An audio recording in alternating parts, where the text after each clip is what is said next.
তো হাই ফ্ৰেণ্ডছ, মোৰ job and ডিফেন্সৰ চেনেলটোলৈ তোমালোকক আকৌ এবাৰ স্বাগতম জনালোঁ। আৰু আজি মই দুটামান ইম্পৰ্টেণ্ট কথা কৈ দিওঁ আমাৰ SSC GDৰ এক্সামটোক লৈ, যিহেতুকৈ এক্সামটো একেবাৰে আমাৰ ওচৰ পালেহি। আৰু প্ৰথম দিনাই মোৰ ফাৰ্ষ্ট শ্বিফ্টত এক্সাম আছে বুলি প্ৰায় সংখ্যক ল'ৰা ছোৱালীয়ে জানাই মোৰ লগত জড়িত থকাখিনি। চ' মই আজি ইয়াতে কেইটামান ইম্পৰ্টেণ্ট কথা কৈ দিওঁ, যিহেতু মোৰ সময় খুব দিগদাৰেই হৈছে।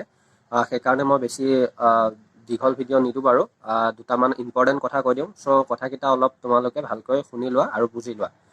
চ' এতিয়া বিশেষ কৰি এডমিটবিলাক আমাৰ আহি গ'ল, মানে এডমিটৰ ষ্টেটাছ আহি গ'ল। আৰু এডমিট প্ৰথম মানে ডাউনলোড হ'ব 16 তাৰিখৰ পৰা। চ' আমাৰে প্ৰথম ডাউনলোড হ'ব। চ' 16 তাৰিখৰ পৰা ডাউনলোড হ'ব, আৰু ডাউনলোড হওঁতে আমি তেতিয়া গম পাই যাম যে চেণ্টাৰটো আমাৰ ক'ত চিলেক্ট হৈছে। বৰ্তমান এতিয়া আমি জানো যে মোৰ গুৱাহাটীত হৈছে, বা কাৰোবাৰ তেজপুৰত হৈছে, বা কাৰোবাৰ যোৰহাটত হৈছে, এনেকৈ সেইটো গম পোৱা গৈছে। কিন্তু তেজপুৰ বা গুৱাহাটী হওক, যোৰহাটৰ হওক, কোনটো এক্সাম চেণ্টাৰত চিলেক্ট হৈছে সেইটো আমি এডমিট অহাৰ পিছত ভালকৈ গম পাম। চ' সেইটো বাৰু তোমালোকেও জানা প্ৰায়। কিন্তু এতিয়া কথা হ'ল, বহুতেই ইকম টাৱাৰৰ বিষয়ে নাজানে গুৱাহাটীৰ ইকম টাৱাৰটোৰ বিষয়ে নাজানে। চ' ইকম টাৱাৰ আমাৰ বৰঝাৰত আছে, আজাৰা বুলি কয় যিটো। ইকম টাৱাৰৰ বিষয়ে মই অলপ থুলমূলকৈ বুজাই দিওঁ। মেইন কথা কি হয়, আমাৰ ইকম টাৱাৰটো গুৱাহাটীৰ সকলোতকৈ ভাল চেণ্টাৰ বুলি মই ক'ব লাগিব SSC GDৰ। কাৰণ কিয়, তাত বহুত মানে শৃংখলাবদ্ধভাৱে এক্সামবিলাক পতা হয়। আৰু তাত তোমাৰ চাফা চিকুণ, বা ভিতৰত গ'লেও তোমালোকৰ মনবিলাক খুব ভাল লাগে। কাৰণ তাত ধুনীয়াকৈ মানে কামবিলাক ধুনীয়াকৈ কৰে। আৰু লগতে তাত অলপ কেণ্ডিডেট বেছি হোৱা দেখা যায়। কিন্তু তাতে লৈ কিছুমান নতুন ল'ৰা ছোৱালী কনফিউজন হ'ব নালাগে, বা চিন্তিত হ'ব নালাগে, যে মানে ভয় খাব নালাগে। বিশেষকৈ বহুত ল'ৰা ছোৱালীয়ে ভয় খায়। তো বেছি ল'ৰা ছোৱালী দেখিলে বা বেছি মানুহ দেখিলে এক্সাম এটা দিব গ'লে অকণমান ভয় লগাটো স্বাভাৱিক, নতুনতে দিব গ'লে। চ' ল'ৰা ছোৱালী মই গোটেইখিনিকে কৈছোঁ, ইমান ভয় খাব নালাগে এই কথাটো। নিজে কনফিডেঞ্চত যাবা, আৰু নিজে যিমানখিনি ইমান দিনে পঢ়ি আছা, চ' সেইখিনিকে 100% তাত দিবলৈ চেষ্টা কৰিবা। চ' তেতিয়া নিশ্চয় ভাল হ'ব। আৰু লগতে তোমালোকক আৰু এটা, মোক প্ৰায় ল'ৰা ছোৱালীয়ে সুধি আছে যে দাদা ৰাফ পেপাৰ দিবনে, মানে কৰি চাবলৈ ৰাফ পেপাৰ দিবনে নিদিয়ে।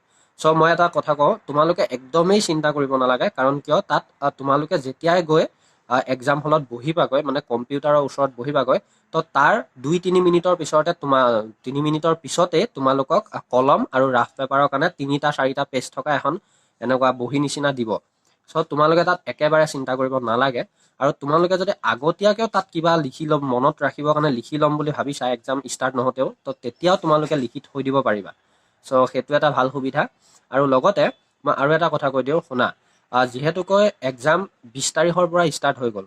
কাৰ কেতিয়া আছে মই ঠিক ভালকৈ নাজানো, কিন্তু মোক বহুতে জনাইছে যে 20 তাৰিখেও বহুতৰে আছে, 22 তাৰিখ, 21 তাৰিখ, এনেকৈ বহুতৰে আছে। চ' এইকেইদিন তোমালোকে অকণমান সাৱধানতা মানি থাকা।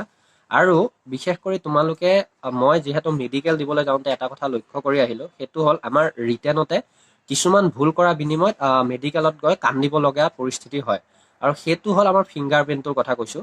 চ' তোমালোকে লেফ্ট হাতৰ যিটো এইটো আঙুলিটো, বুঢ়া আঙুলিটো, চ' সেই আঙুলিটো বৰ্তমান এইকেইদিন অকণমান সাৱধানে ৰাখিবলৈ চেষ্টা কৰা। বিশেষকৈ ছোৱালীখিনিক কৈছোঁ, কাৰণ চব্জি পাচলি কাটোতে, বা কিবা কাম বন কৰোঁতে, বা ল'ৰাসকলেও কিবা কিবি কাম কৰোঁতে, বা বাইক চলাওঁতে হয়তো এইটো অকণমান কাটা কুটা হৈ যাব পাৰে কিবা এটা কাৰণত। চ' সেইটো অকণমান বচাই ৰাখিবা। কাৰণ যেতিয়া কাটা কুটা হ'ব, তাততো ফিংগাৰটো উঠিব, নুঠা নহয়, কিন্তু অকণমান খেলি মেলি হোৱা দেখা যায় যেতিয়া মেডিকেল পাবহি। চ' অকণমান খেলি মেলি হোৱা দেখা যায়। তো সেইটো কথা অকণমান ধ্যান ৰাখিবা। কাৰণ যোৱাবাৰ ছোৱালী ল'ৰাৰ মই প্ৰায় সেইটো সমস্যা দেখিছোঁ মেডিকেলৰ সময়ত, আৰু কান্দি কান্দি মানে উভতিবলগীয়াও হৈছে কিছুমান ল'ৰা ছোৱালী। চ' এইটো কথা মনত ৰাখিবা। আৰু এইকেইটা কথা খুব ইম্পৰ্টেণ্ট। আৰু লগতে মষ্ট ইম্পৰ্টেণ্ট কথাটোৱে হ'ল কি, তোমালোকে যোন তাৰিখে এক্সাম আছে, চ' কাৰোবাৰ যদি বেছি দূৰ হয় এক্সাম চেণ্টাৰলৈ, চ' আগতীয়াকৈ যোৱাৰ চেষ্টাটো কৰিবা। আৰু লগতে তোমালোকে কি কি লৈ যাবা মই সেইটো ইয়াত কৈ দিওঁ। ভিডিঅ'টো অকণমান লঙেই হৈ গ'ল। তোমালোকে চোৱা, তোমালোকে লগত লৈ যাবা ফটো বুলি কওঁতে তোমালোকে যিখন এপ্লাই টাইমত দিছিলা, সেই ফটোখন যদি আছে তেতিয়াহ'লেতো ভাল কথা। তাৰ তুমি 5 কপিকে লৈ যাবা, মানে 5 কপিমান লৈ যাবা। আৰু যদি নাইও, তো তেতিয়াহ'লে নতুনকৈ চাফা ফটো বনাই পেলাই পাছপৰ্ট চাইজৰ 5 কপিমান লৈ ল'বা। আৰু লগতে তোমালোকে এডমিটৰ যিখন তোমালোকে এডমিট ডাউনলোড কৰিবা, সেই এডমিটখন একপি ৰঙিল আৰু একপি ব্লেক এণ্ড হোৱাইট লৈ ল'বা। কাৰণ এখন হেৰালে যাতে এখনে কামত দিয়ে। আৰু লগতে তোমালোকে আইডেণ্টি প্ৰুফ হিচাপত Aadhaar card, pan card, voter ID, লাইচেন্সৰ ভিতৰত যিকোনো এটা ID প্ৰুফ লৈ ল'বা। চ' মেইন পাৰ্ট এইখিনিয়ে। বাকী কলম কিবা কিবি এইবিলাক দৰকাৰ নাই, কাৰণ তাত দিবই আৰু তোমালোকে সেইখিনি চিন্তাও কৰিব নালাগে। চ' মই এটাই আকৌ এবাৰ ক'লোঁ যে তোমালোকে এক্সাম চেণ্টাৰটো য'তেই নপৰক তোমালোকে অকণমান সোনকালে গৈ পোৱাৰ চেষ্টাটো কৰিবা, ৰিস্ক নল'বা। কাৰণ যোৱা বছৰ মই বহুত ল'ৰা ছোৱালীয়ে তেনেকুৱা এটা হেৰি পাইছোঁ যে কি এক্সাম দিবলৈ যাওঁতে লেট হৈ গ'ল, সোমাবলৈ নিদিলে, বা কিছুমানৰ ৰাস্তাত গাড়ী বেয়া হ'ল, কিবা হ'ল গৈ নাপালে। চ' ইমান ৰিস্ক নল'বা, অকণমান আগতীয়াকৈ গৈ এণ্ট্ৰিটো হ'বলৈ চেষ্টা কৰিবা।